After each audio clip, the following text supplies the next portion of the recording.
हाय, तुमच्या सगळ्यांचं माझ्या यूट्यूब चॅनलमध्ये खूप खूप स्वागत आहे. तर सकाळी नाश्ता वगैरे यांचा झाल्यानंतर हे ड्युटीवर गेले आणि मी नंतर घेतले कॅलेंडर बघायला.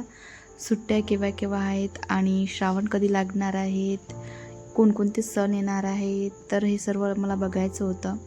तर आज मी निवांतपणे मस्त असं कॅलेंडर घेतलं आणि सर्व सण बघत होते. 28 तारखेची रक्षाबंधन आहे आणि हे सर्व काही असे सण वगैरे बघत होती. गावा कधी जायला भेटणार आहे असं तसं.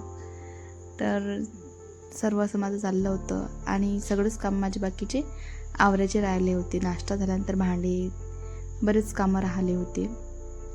हे इथं हरतालिका आणि गणेश चतुर्थी, तर ती पण मी बघून घेतली आणि त्याच्यानंतर दुसऱ्याच दिवशी काहीतरी स्पेशल आहे. तर असं सर्व माझं कॅलेंडर बघून झालेलं आहे आणि नंतर सप्टेंबरपर्यंत मी सर्व असं कॅलेंडर बघून घेतलं होतं आणि आता माझे बाकीचे कामं आहेत आवरायचे, ते मी आवरून घेणार आहे. तर पहिले तर मला झाडून भांडी सर्व असं काढून घ्यायला लागणार आहे आणि कपडे सर्व. जेव्हा इलेक्शन होतं तेव्हा हे कॅलेंडर असे वाटले होते, तेव्हाच हे कॅलेंडर आहे. नवीन कॅलेंडर काही विकत घेतलं नाही हे कॅलेंडर असल्यानंतर. तर आता बाकीचे सर्व अशी माझी कामं मी करून घेणार आहे. पाहू शकता एवढा सर्व पसारा आहे आणि मी पीठ पण काढून घेतलं होतं, ते पण मला डब्यात भरून घ्यायचं आहे आणि सर्व असं भांडे आणि सर्व आवरून घ्यायचं आहे. आणि हे सर्व आवरल्यानंतर मी आता देवपूजा करायला घेणार आहे. तर आज होता मंगळवार, त्याच्यामुळे आज मंगळवार असल्यामुळे मला कळस बदलायचा होता, त्याच्यामुळे मी सर्व असं त्याच्या आतलं पायऱ्या वगैरे काढून स्वच्छ असं मस्त पुसून घेणार आहे. ज्या दिवशी आणलं होतं त्या दिवशीच पुसलं होतं, त्याच्यानंतर काही असं साफ केलं नाही. तर आणखीन एक हात आज मारून घेतलेला आहे. कसं आहे, नेहमी व्यवस्थित तर काही करणं होत नाही. दर मंगळवारी थोडंफार जरी पुसून घेतलं तर जो बारीक धुळा वगैरे काही असते तो बारीक त्याच्यात जाऊन बसते, तर तो छान प्रकारे पुसून घेतला जाते. तर छान मस्त अशी माझी आता मी देवपूजा करून घेतलेली आहे. कळस पण इथं बदलून घेतलेला आहे आणि छान मस्त अशी माझी देवपूजा झाली आहे. आणि नंतर मी कपडे वगैरे धुवून घेतले आणि भाजी काय करू असा विचार सर्व चालू होता. तर पटकन असं बेसन बनवायला घेऊन घेतलेलं आहे आणि हिरव्या मिरच्याचं असं मस्त बेसन बनवलेलं आहे आणि छान मस्त असं मला आज घट्ट बेसन हवं होतं, तर मी छान असं पातळ बेसन बनवून घेतलेलं आहे माझ्यासाठी आणि खूप छान झालं होतं. सोबत मस्त असं भातकं वगैरे घेतलं आणि मस्त असं जेवण करून घेतलं.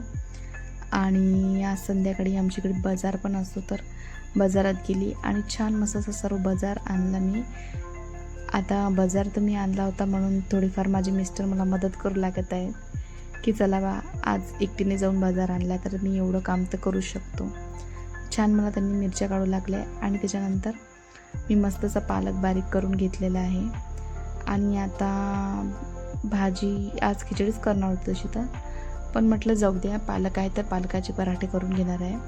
आणि उद्याचा दिवस असंच नॉनव्हेजमध्ये जाणार आहे, तर उद्या काही केला जाणार नाही, तर पालक तसंच राहून जाईल. तर आजच तो पालक संध्याकाळी करून घेतलेला आहे. त्याच्यात मस्त पालक, पीठ, बेसन, मीठ, तिखट, हळद, जिरं सर्व असं टाकून घेणार आहे आणि छान मस्त असं मी मळून घेणार आहे.